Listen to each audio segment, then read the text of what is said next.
नमस्कार सगळ्यांना. आम्ही चाललेलो तुळजाभवानीच्या मंदिरात पाया पडायला. आमच्या ताईचं काळजं काहीतरी जास्त झालेलं, तर ते तुम्ही ते इग्नोर करा. तर तुम्ही विचार करत असेल ही विचार काय करते एकटीच, तर ही विचार करते का मी बड्डेला काय करू, तर इग्नोर करा. तर आम्ही फायनली पोहोचलो.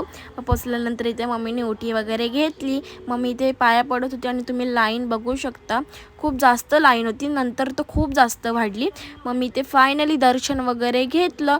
मग त्याच्यानंतर आम्ही थोड्या वेळ बसलो इथे 5-10 मिनटं. मग त्याच्यानंतर गेलो आम्ही पाणीपुरी खायला. मम्मी मस्त पाणीपुरी खाल्ली आणि हे लोकांनी रगडा खाल्ला.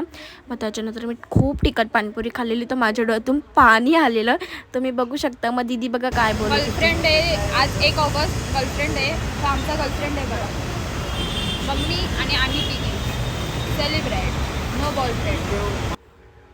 तर ह्यांची एक प्लेट पाणीपुरी आणि रगडा खाऊन पोट नाही भरला, त्यांनी अजून एक प्लेट घेतली. मग आम्ही घरी आलोच. भेटू नेक्स्ट मिनी ब्लॉगमध्ये. तोपर्यंत स्वतःची काळजी घ्या. बाय.